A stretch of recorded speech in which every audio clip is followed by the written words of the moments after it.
Hola, buenas tardes y todo. I am in the city of Comitán.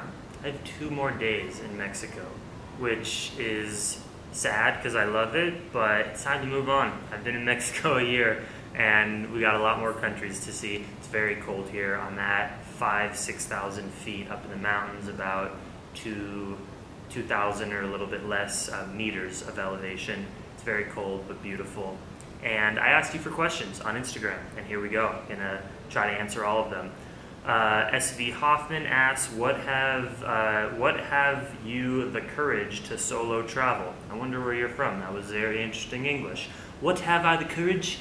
It's just within me. It feels right. I like to be able to do what I want when I want. I'm not a very fearful person. Some of that has to do with just me having confidence. Some of it has to do with I'm a 6'2" large white male, and I have and people aren't as scared of me as if some other people tried to travel. So I like it. I'm a very independent person. I'm also an introvert, and it makes the most sense for me. I like to explore and get to do whatever I want to do in the moment, and it's not that scary, some of it because of my privilege. I just gotta keep that real. Gagipo says, I think it would be fun to see a video of how you cook and what you cook.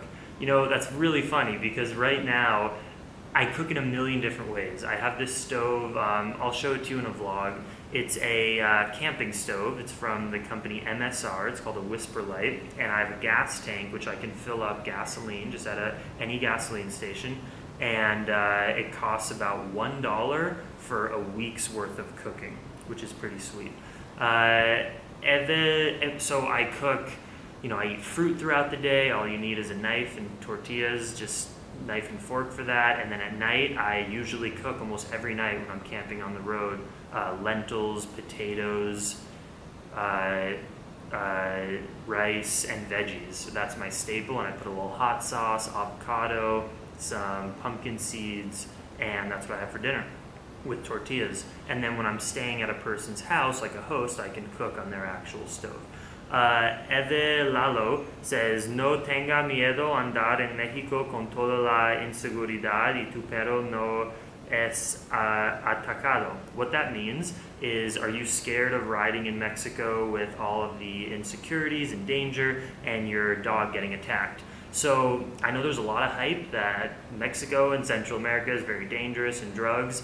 I have biked all over the world. I've biked across 5 countries, and I've been in Mexico for the last 300 and something days, and I have not had one sketchy experience of someone trying to threaten me, someone trying to steal my stuff, and I sleep in the sketchiest. It's not sketchy to me, I feel safe, but I sleep in abandoned buildings, I sleep in strangers' backyards, I sleep in public parks, and you assess the situation. I don't go out and buy drugs, I don't go out much at night, and it's not a scary place. I have felt completely safe here, and it's been a wonderful experience. I don't know what else to say. The dog back there, I'm staying at a host house they have a dog that's like a security dog, a German Shepherd, and she's crying back there whenever she sees people walk by. Dogs in Mexico are more security than they are pets, unfortunately. And does my dog get attacked? So when we're biking on a highway, Maggie, we're not playing with the broom right now. She wants me to play with the broom. Look, Maggie's an escoba girl. Whenever there's a broom, it's her favorite toy. She's right here. Maggie, we'll play with this escoba after.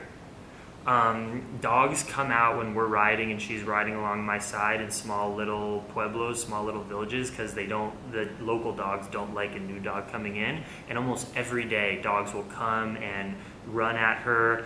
But it's really crazy. Most of the dogs in Mexico are small. They're all just mixed bred dogs, and when people do have big dogs like German Shepherds or Huskies, they're usually tied up because they don't want them to go and attack people. So pretty much all the dogs that bark at Maggie, they're scared of Maggie. Maggie's bigger and stronger, and she barks at them. So yeah, she really hasn't gotten in any bad fights. Well, she has a couple of times. A dog bit her and gave her a little cut right here, but it healed. She's only had a few actual fights. They usually just bark at her, and then she barks back, and they run away. It's usually not a problem, and I'm there, and I scream at them. And we haven't had any bad attacks, but dogs come out and jump at us and bark at us every day, like 20 times. It can drive me crazy sometimes. but it's just the reality of Mexico. There's just stray dogs and dogs running around, and they're not like the sweet dogs that get loved probably where you're from. Will you ever come to Australia? I miss your daily YouTube videos. Thank you, Charlene. Yeah, I hope to come to Australia someday. Do I have any plans on coming in the next few years? No, because I'm biking to Argentina, and Australia is not in between here and there. What happened to your girlfriend?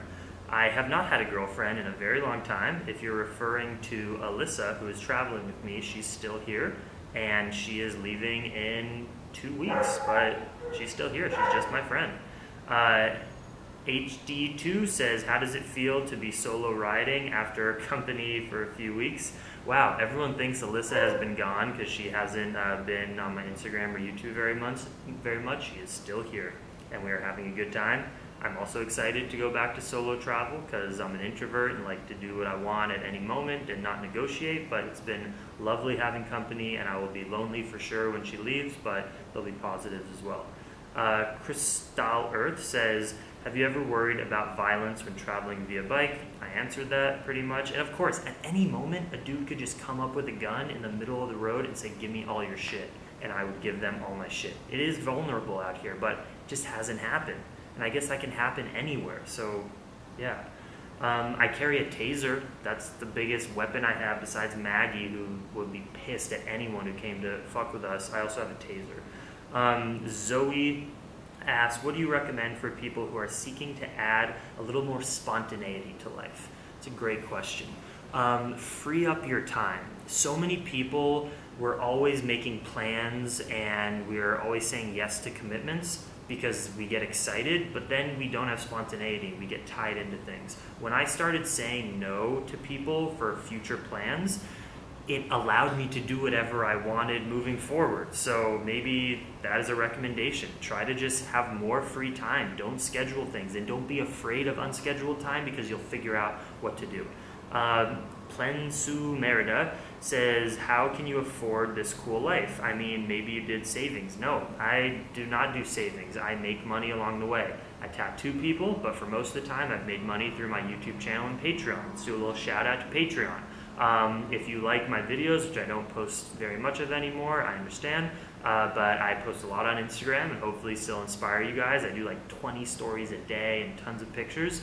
I am able to travel because you guys who support me give me $1, $2, $3 per month via my Patreon page. So links in the bottom, and if you want me to keep traveling and you like it and want to support Maggie and I's life, that's how you can do it. But I don't have big savings. I also trade stocks and do some cryptocurrencies, so I essentially just have an online business and tattoo people for money sometimes, and I live a very cheap life. Right now I'm staying in a local person's house for free. I sleep outside a lot of the time. I don't have car payments. I don't have an apartment payment. My life is just very cheap and simple. Talks with Inc. with Nick says, what do you do / practice to maintain daily motivation when it's low? Something that I've struggled with on this trip. There are times when I'm just so motivated and I feel good and healthy and I'm working out, and then there's other times when it seems really difficult. For me, I'll be totally honest, being sober helps me be motivated. No drugs or alcohol of any kind. Moving my body continuously, daily meditation allows me to be so much more motivated. When I stop meditating and forget, I just get lazier and my vibe is lower. So eating healthy, being sober for me right now, and moving my body and getting excited about things. I'm really into politics. I am into the vegan community. You know, find your passions and get involved and go deep and try to do it the best you can instead of just kind of hanging around in life all day, and I think that will help when motivation's low. Find what you're passionate in. Gabby and Dee, who are my Guatemalan friends who are in Australia now, I think. What would you consider to live in a Latin American country? Absolutely. I'm telling you guys, I am done. I will not live in the United States long term ever again, I think. After this trip, I plan on going home, visiting my family and friends in the States for a month or two, and then moving to whatever country that I like best here, and I 100% want to live in a Latin American country. Isabel says, what would you tell yourself in the beginning of this bike journey? What would you tell yourself in the beginning of this bike journey that you know now? Don't plan less. Don't make future plans like I'm going to be here in 2 months, because then you have to get somewhere at a certain time. Plan less, be completely open and spontaneous in the moment. I would also say that's kind of it. This wasn't my first bike tour. I've bike toured for many years, so I kind of knew the vibe of how to do it right. But other than not planning, do less miles per day. People who start bike touring bike 100 kilometers or more per day and then you hate life. Do less miles, hang out with more locals, chill more often. It's just about traveling for me. It's not about the bike. I just happen to travel via bicycle because it gives me all kinds of crazy experiences. Isabel also asked, what kind of exercises help you to get your handstand?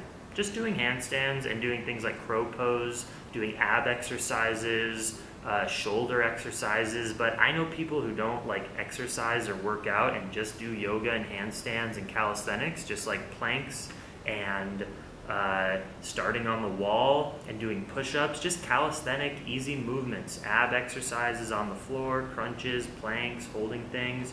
And do handstands and do crow pose and do headstands, and you'll just work your way up. But you really just got to get on the wall and keep practicing handstand. How has your bike life changed you? It's completely changed me. When I started this bike tour, I had big aspirations of having a big business and making the best YouTube videos and things like that. And since this trip has happened and all the people and experiences I've had, I've realized that my biggest passions in life are just to be present, to hopefully have a family someday, and to be completely sustainable and off-grid and have a farm and live a very simple life rooted in nature, and of course post on YouTube, but not to the extent that I had aspirations to get all these followers and all this stuff when I started my trip. Now I just kind of want to have enough money to have a lovely family and grow good food and have some retreats at my future retreat center. And I didn't know that was going to be my path when I started this trip. I'm very excited and happy about it. Rondres, what's the country you found most difficult to ride a bike in?